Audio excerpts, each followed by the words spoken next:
नमस्कार दर्शकों, मैं स्वाति स्वागत करती हूँ आज आपका हमारे कार्यक्रम युवा जगत में। आज हमारी चर्चा का विषय है शोध क्षेत्र में अग्रणी बेटियाँ। शोध यानी कि ज्ञान की खोज, नए विचार, नए सिद्धांत, नए निष्कर्ष, नए सुझाव के बारे में गंभीरता से बात करने को हम शोध कहते हैं। हमारे देश में आपको ये जान के बहुत आश्चर्य होगा कि लगभग 49.1% फीमेल कैंडिडेट पीएचडी में इनरोल होती हैं, लेकिन हमारा रिसर्च एंड डेवलपमेंट डिपार्टमेंट ये कहता है कि लगभग उसमें से 18.6% महिलाएं ही अपनी पीएचडी, अपनी हायर स्टडीज़ को कंप्लीट कर पाती हैं, जिसमें बहुत सारे बैरियर्स हैं, जैसे systemic barriers, maternity gaps, fellowship का ना मिलना, ऐसी बहुत सारे आयाम हैं। आज इन विभिन्न आयामों पे हम विस्तृत रूप से चर्चा करेंगे।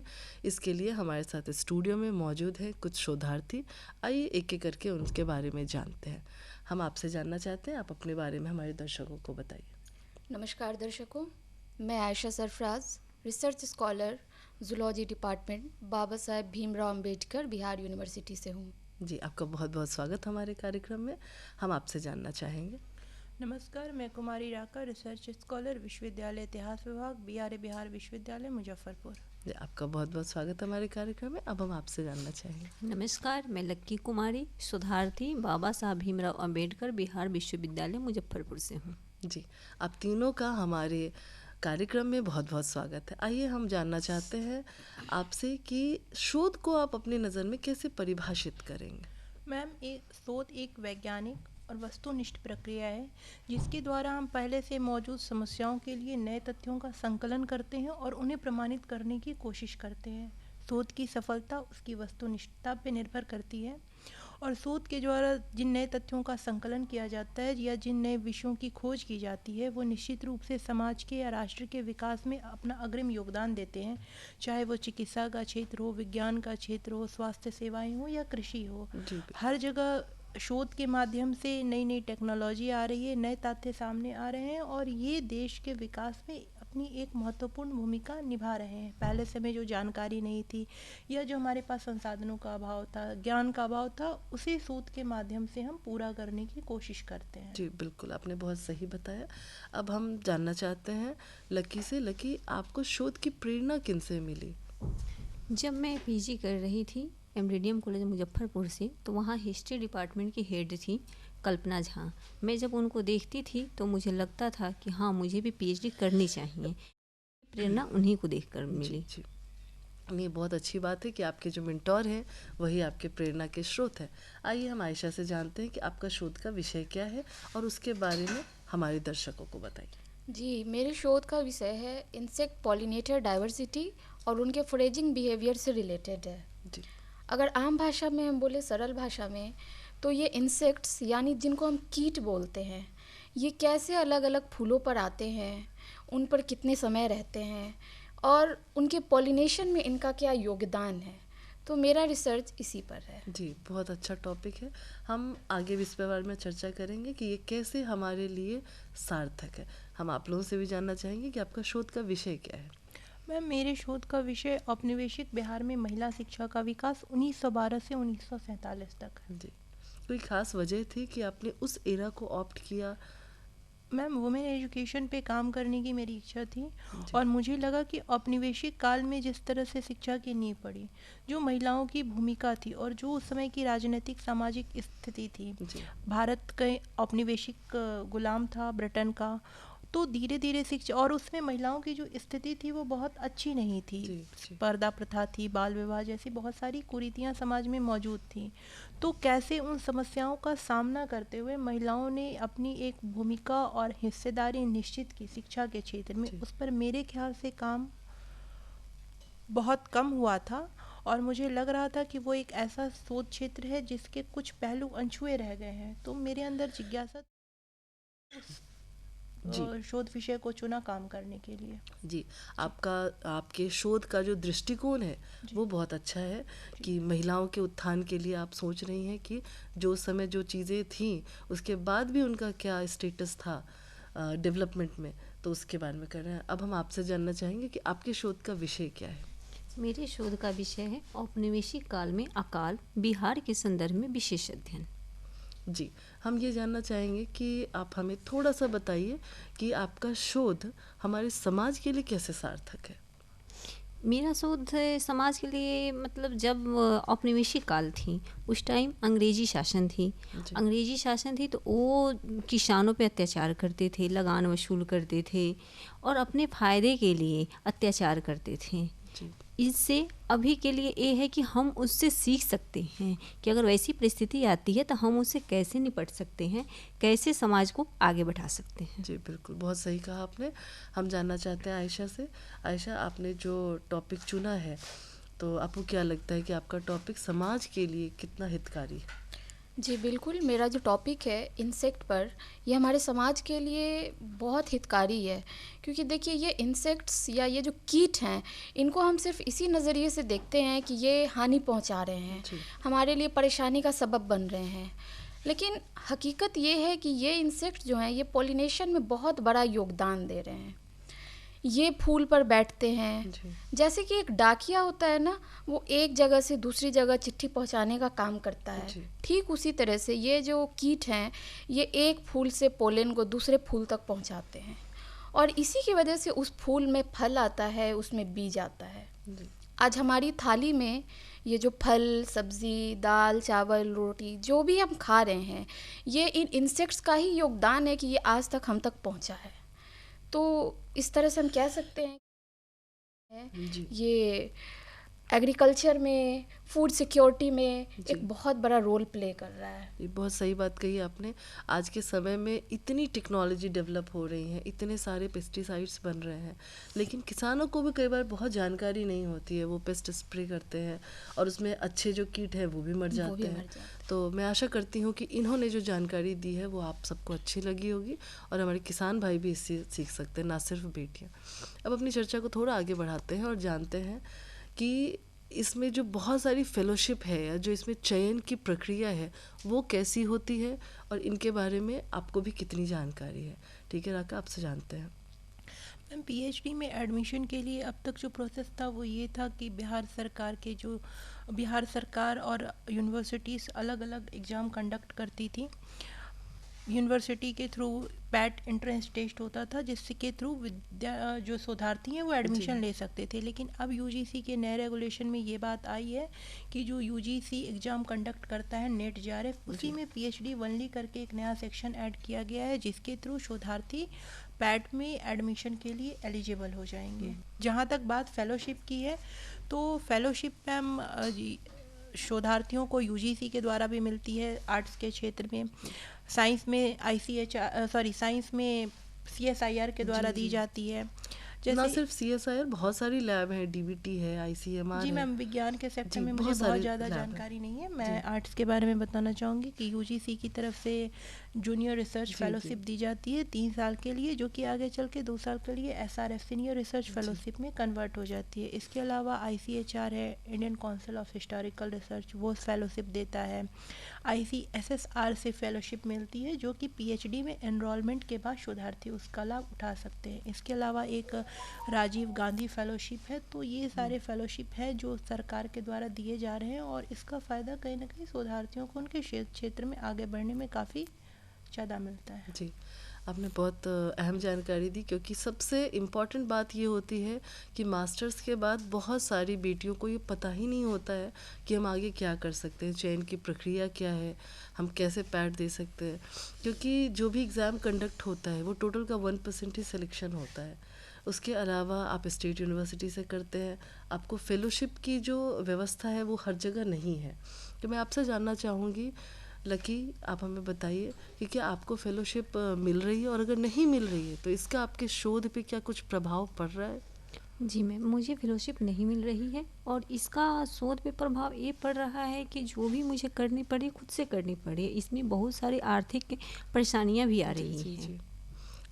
हम देख रहे हैं कि आप मैरिड भी हैं, तो हम आपसे व्यक्तिगत तौर पे ये जानना चाहेंगे कि लड़कियों के साथ देखा गया है अमूमन कि वो जब ग्रेजुएशन कर रही होती हैं उसके बाद ही उनके पेरेंट्स को परेशानी हो ना हो, पर समाज हमारा ऐसा रूढ़ी वाली सोच से चलता है कि इनकी शादी कर देनी चाहिए। और मास्टर्स और पीएचडी तक तो पहुंचते पहुंचते बहुत ही कम पेरेंट्स के पास धैर्य होता है, क्योंकि उस समय क्या होता है कि आप दूसरे परिवार में जाते हैं, वहाँ के लोग आपको कैसे अपनाते हैं, उसका बहुत गहरा प्रभाव पड़ता है आपके शोध पे।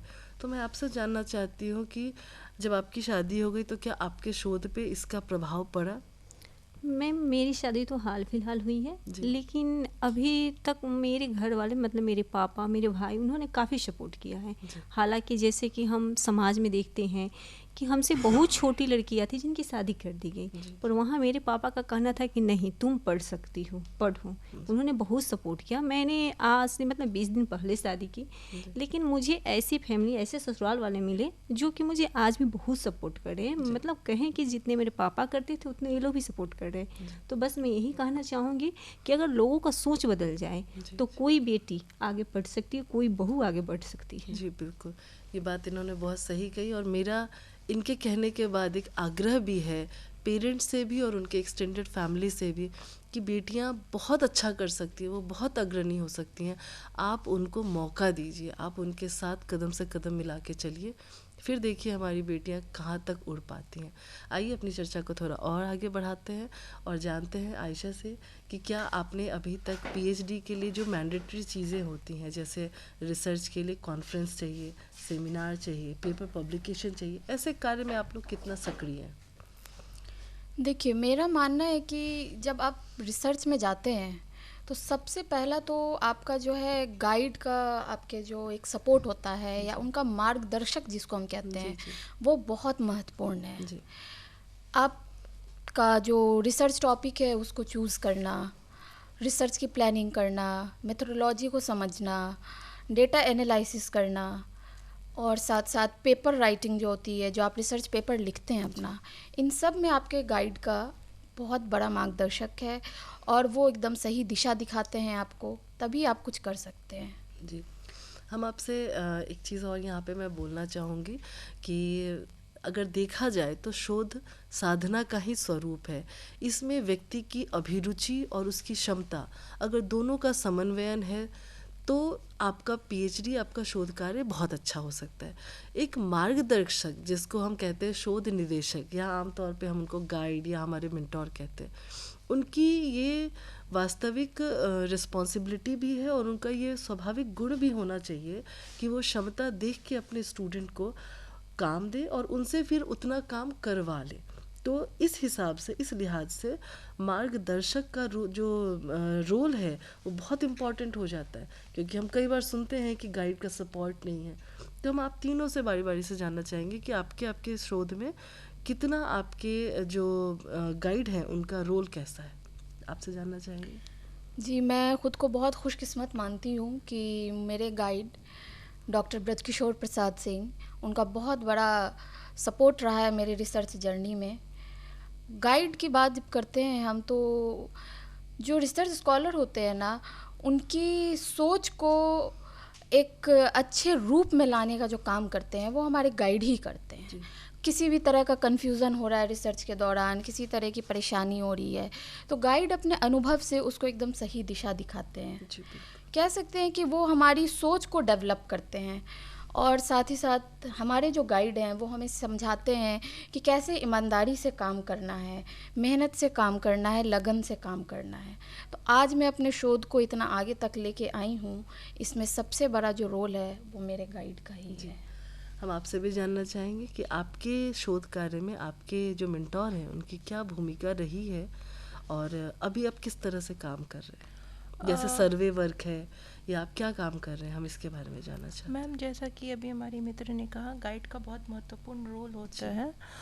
शोधार्थी जब शोध के क्षेत्र में आता है पहली बार, तो वो उस अनगढ़ मिट्टी की तरह होता है जिसे सांचे में ढालने की ज़रूरत होती है, और गाइड उस शिल्पकार की भूमिका निभाते हैं जो कि शोधार्थी को अपनी क्षमता पहचानने में, अपनी काबिलियत जानने में और उसके अंदर मौजूद संभावनाओं को तराशने में अपना महत्वपूर्ण योगदान देते हैं। और कहीं न कहीं मैं इस मामले में खुशकिस्मत हूँ कि मेरी जो गाइड हैं विश्वविद्यालय इतिहास विभाग की डॉक्टर अंशु त्यागी, उन्होंने काफ़ी महत्वपूर्ण भूमिका निभाई है मेरे शोध के क्षेत्र में। उनका काफ़ी योगदान रहा है जिस तरह से उन्होंने मुझे गाइड किया है, और उनके कारण जो मुझे नई नई जानकारियाँ मिली हैं। और मुझे ये लगता है, मैं ये कहना चाहूँगी कि आज शोध के क्षेत्र में मेरी जो भी उपलब्धियाँ हैं उसमें बहुत बड़ा योगदान मेरी गाइड का है। जी, ये बहुत अच्छा लगा मुझे सुन के। हम आपसे भी जानना चाहेंगे कि आपके जो गाइड हैं उनका आपके शोध कार्य में कितनी अहम भूमिका है? मेरे गाइड का शोध कार्य में बहुत ही महत्वपूर्ण अहम भूमिका है और मैं किस्मत हूँ कि मैं उनकी स्कॉलर हूँ। उन्होंने मुझे गाइड से ज़्यादा कहीं मेरी माँ की तरह मुझे समझाया है कि कैसे मुझे क्या करना है, कहाँ जाना है। जैसे उन्होंने मुझे बताया कि तुम्हारे टॉपिक से रिपोर्ट तुमको देखना पड़ेगा अंग्रेजी शासन की, तो अभिलेखागार जाओ, बिहार स्टेट आर्काइव पटना, वहाँ मैं गई। आप वहाँ से लिटरेचर कलेक्ट करने जी जाएंगे? जी, मैं वहाँ गई। मतलब कहाँ कहाँ मुझे जाएंगे, हम कहाँ कहाँ रिपोर्ट मिलेगा, फिर उसको हम कैसे स्टडी करेंगे, इन सब का आइडिया उन्होंने मुझे दिया और वो मुझे बहुत सपोर्ट करती है। मतलब एक गाइड के लिए हम कह सकते हैं कि वो आपके पूरे के पूरे शोध की जी जी दशा और दिशा दोनों को निर्देशित करते हैं। अब ये तो हुई थोड़ी अच्छी बात है। अब हम थोड़ी चैलेंजेस, इसकी जो चुनौतियां हैं, जो इसका डार्कर साइड है, उसके बारे में बात करते हैं कि शोध में बहुत सारी चुनौतियां आती हैं। आपको किस तरह की चुनौतियों का सामना करना पड़ा, हम ये जानना चाहते हैं। आयशा, आप ही बताइए। चुनौती की अगर बात करें तो इस मामले में भी मैं बोलूँगी कि मैं बहुत खुशकिस्मत हूँ कि मुझे वैसी कोई चुनौती अब तक तो नहीं सामना करना पड़ा। मेरे पेरेंट्स भी काफ़ी सपोर्टिव थे और मेरे इन-लॉज़ भी काफ़ी सपोर्टिव हैं। लेकिन हमारे समाज में जो बेटियां हैं, आज उनको बहुत सपोर्ट की ज़रूरत है। उनको आगे जाने के लिए सबसे ज़्यादा ज़रूरी जो है ना, एक तो अच्छा एजुकेशन मिलना ज़रूरी है उनके लिए, सही गाइडेंस मिलना ज़रूरी है, और इन सब के अलावा जो सबसे इम्पॉर्टेंट है वो है पेरेंट्स के सपोर्ट की, फैमिली के सपोर्ट की। जी, कहते हैं कि कोई भी बेटी की कामयाबी की नींव उसकी फैमिली होती है। बिल्कुल बिल्कुल। तो बेटियों को सपोर्ट कीजिए, उनको उनके पढ़ाई को समझिए, उनके बात को समझिए। वो अपना वक्त मांग रही हैं तो उनको उनका वक्त दीजिए, फिर देखिए आप बेटी कहाँ से कहाँ जाती है। एक मैं छोटा सा बात आपको कहूँगी कि आज की जो बेटियां हैं वो आकाश की ऊंचाई से लेकर समुद्र की गहराई तक अपना परचम लहरा रही हैं। चाहे वो साइंस हो, टेक्नोलॉजी हो, इनोवेशन हो, रिसर्च हो, हर फील्ड में भारत की बेटी भारत का नाम रोशन कर रही है। तो मेरा अनुरोध है आप सबसे रिक्वेस्ट है कि आप अपनी बेटियों को सपोर्ट करें। जी बिल्कुल। और ऐसे अनगिनत उदाहरण आपको मिल भी जाएंगे। कोई बहुत बड़े मेट्रो स्टेशन में जाने की ज़रूरत नहीं है, आपको गांव की बहुत सारी ऐसी लड़कियां मिल जाएंगी जो आज यूट्यूब पे पढ़ा रही हैं, शोध की बातें डिस्कस कर रही हैं, वो आपको चीज़ें समझा रही हैं। तो कहीं ना कहीं ये उनकी खुद की मेहनत है, खुद का लगन है, और परिवार और साथ के लोगों का सानिध्य है। आइए आपसे जानते हैं कि आपको क्या क्या चैलेंजेस का सामना करना पड़ा। मैम, निजी तौर पे मुझे अभी तक शोध में ऐसी कठिनाई का आमतौर पे सामना आपने जो देखा नहीं करना पड़ा है, लेकिन अगर हम बुनियादी तौर पे देखें तो अभी भी काफ़ी विसंगतियां मौजूद हैं। शोध के क्षेत्र में एक ढांचागत व्यवस्था का अभाव है जो कि शोधार्थी को उचित माहौल और संसाधन मुहैया नहीं हो पा रहा है। तो ये मुझे एक बेसिक कमी लगती है, खास करके जब हम रिमोट एरियाज़ में जाते हैं, जो दूर दराज के एरियाज़ हैं। दूर दराज के एरिया जैसे बिहार में मुजफ्फरपुर हो गया या फिर दूसरे छोटे छोटे शहर हो गए, तो वहाँ अभी भी शोध के लिए जो बुनियादी सुविधाएं होनी चाहिए, उन सुविधाओं का अभाव है। एक जो प्रॉपर ढांचा होना चाहिए वो विकसित नहीं हो पाया है। तो कहीं ना कहीं शोध को अगर हम बढ़ावा देना है, हम चाहते हैं कि शोध का उपयोग हम व्यापक हित में, राष्ट्र हित में या समाज हित में कर सकें, तो हमें इस बुनियादी चुनौती का सामना करना होगा और इस चुनौती का सही हल खोजना होगा। जी बिल्कुल।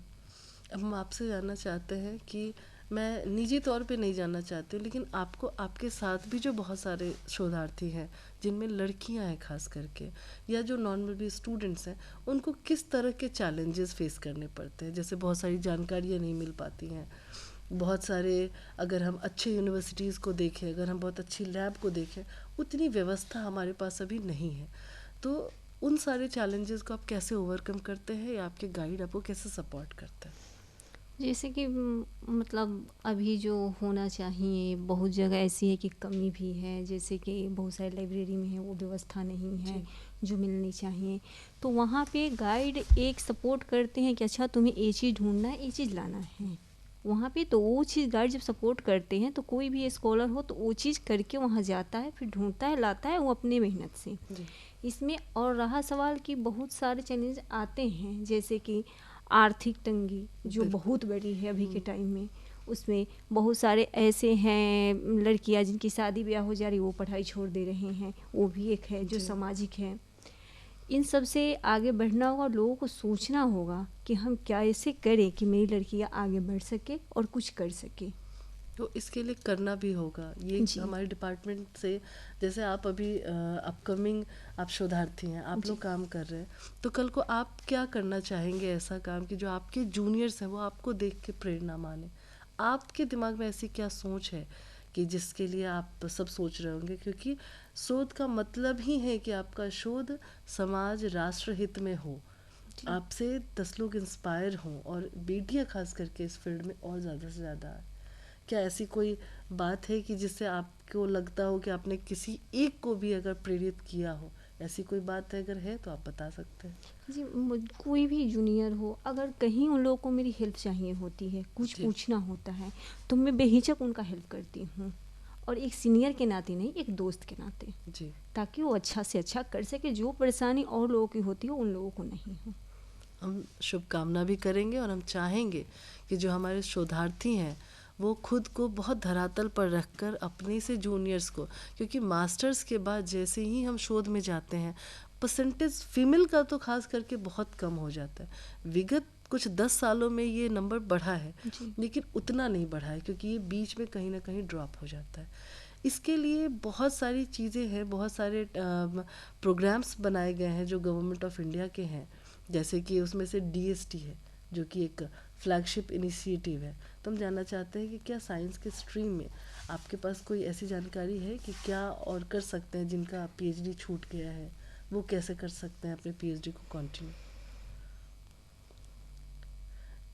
ये मेरे कहने का मतलब है कि जो बहुत सारी ऐसी चीज़ें, इसमें घबराने वाली भी कोई बात नहीं है। अगर किसी कारण से किसी भी स्टूडेंट का अगर PhD छूट जाता है बीच में, तो ऐसे बहुत सारे गवर्नमेंट के स्कीम्स हैं जिसमें आप अपना भी प्रोजेक्ट डाल के आपको फेलोशिप मिलेगी। आपको कोई ज़रूरत नहीं कि आप बिना फेलोशिप के करें। अगर आप में उतनी काबिलियत है तो आप अपना प्रोजेक्ट बना के विमेन साइंटिस्ट के तौर पे भी आप काम कर सकते हैं।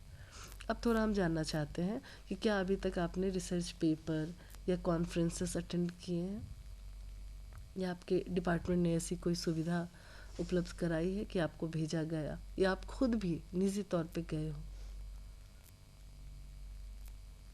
जी, मैंने बहुत सारे कॉन्फ्रेंस अटेंड किए हैं। जैसे कि पटना कॉलेज में भी हुआ था, वहाँ गए, रांची यूनिवर्सिटी में हुआ, वहाँ गए, अपने डिपार्टमेंट में भी हुआ, वहाँ की बहुत सारे कॉन्फ्रेंस अटेंड किए हुए हैं। जी, बहुत अच्छा। आपने? जी मैम, विश्वविद्यालय की ओर से भी और निजी तौर पे भी मैंने बहुत सारे कॉन्फ्रेंस और सेमिनार्स अटेंड किए हैं। जो विश्वविद्यालय इतिहास विभाग हमारे यहाँ हुआ उसका सेमिनार मैंने अटेंड किया। उसके बाद पटना AN कॉलेज में सेमिनार हुआ था, वो मैंने अटेंड करा। फिर रांची यूनिवर्सिटी में एक सेमिनार हुआ था और वो वुमेन एजुकेशन से जुड़े टॉपिक पे था, तो वहाँ का भी सेमिनार मैंने अटेंड किया। गोरखपुर यूनिवर्सिटी में एक सेमिनार अटेंड किया और एक सेमिनार मैंने JNU में अटेंड किया था जो मेरे लिए काफ़ी गेम चेंजर साबित हुआ। JNU में आपने किया? जी। मैं यहाँ एक और चीज़ पूछना चाहूँगी कि जैसे जब हम अपने ही शहर में होते हैं, अपने ही राज्य में होते हैं, तो कई बार हमें कोई एक्सपोज़र नहीं मिल पाता है कि हम और किस तरह से अपने बेहतर काम को बेहतरीन बनाएं, अपना शोध को इतना ऑथेंटिक बनाएं, इतना अच्छे तरीके से काम करें। कॉन्फ्रेंस और सेमिनार की क्या महत्ता है PhD के दौरान? क्यों इसको इनरोल किया गया है? क्या इसके बारे में हमारे बताना चाहेंगे आप हमारे दर्शकों को? जी मैम, जैसा मैंने पहले भी कहा था कि शोध तब तक महत्वपूर्ण नहीं हो सकता जब तक उसमें वस्तुनिष्ठता और वैज्ञानिकता शामिल ना हो। ये दोनों ऐसे फैक्टर हैं जो शोध की महत्व को बढ़ाते हैं और उन्हीं के कारण शोध की वस्तुनिष्ठता भी सिद्ध होती है। तो जब हम बाहर जाते हैं, अलग अलग हमारा इंटरेक्शन होता है। जैसे जेएनयू के सेमिनार में ऑल ओवर इंडिया से अच्छे अच्छे शिक्षाविद आए हुए थे, सबका अपना अपना एक अलग दृष्टिकोण था, और एक शोधार्थी के तौर पर उन दृष्टिकोणों को समझना, उनकी व्याख्या करना और उनसे अपने काम की चीज़ निकालना, तो ये एक समझ डेवलप होती है विद्यार्थी शोधार्थी के अंदर।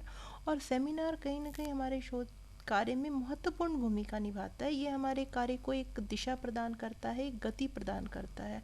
और जो हम एक दायरे में बंद करके अपनी सोच को रखते हैं, अगर हम किसी एक छोटे शहर से आ रहे हैं तो सेमिनार हमें उनसे बाहर निकलने में कहीं ना कहीं एक तरह से कहें तो हमारी विचारधारा और हमारी सोच को वाइड बनाने में हमारी मदद करता है। जी, शोध से ही रिलेटेड एक और टर्म अभी आता है प्लैगरिज्म का, जी कि पहले बहुत सारी चीज़ें लोग कॉपी कर लेते थे। तो मैंने जैसे कहा कि नए विचार और नए सिद्धांत की हम बात करते हैं रिसर्च में, तो हम ये जानना चाहते हैं कि जो ये प्लैग का कॉन्सेप्ट आया है, जिससे आप जो काम हो चुका है उसको और नए तरीके से करते हैं, उसमें नए इनपुट डालते हैं। तो हम आपसे जानना चाहते हैं कि आपका क्या राय है प्लैगरिज्म को लेके, ये कितना ऑथेंटिक है और क्या वाकई में डाउन टू अर्थ लेवल पे इस पे काम हो रहा है? जी मैम, जहाँ तक मेरा अनुभव है वाकई में ये काफ़ी एक गेम चेंजर साबित हुआ है पीएचडी के लिए, क्योंकि अभी तक पीएचडी की क्वालिटी पे कहीं ना कहीं सवाल उठते रहे थे कि लोग कॉपी पेस्ट कर रहे हैं,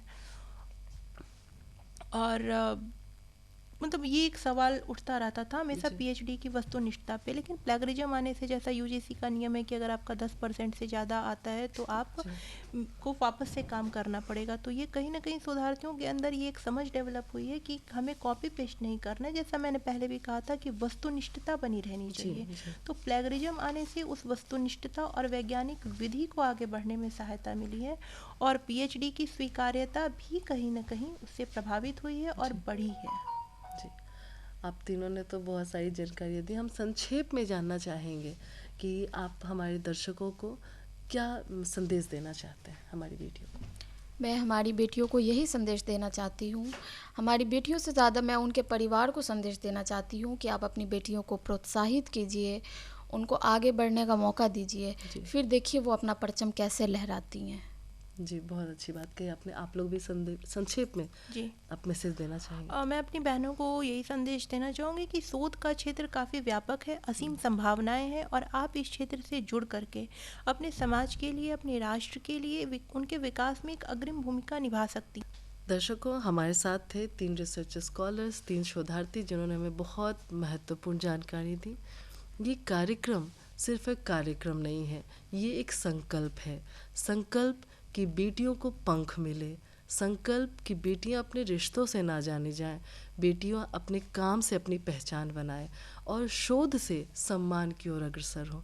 मैं इसी शुभकामना के साथ आप सबसे आज्ञा लेती हूँ और मिलते हैं हम लोग अगले कार्यक्रम। तब तक के लिए आज्ञा दीजिए। धन्यवाद।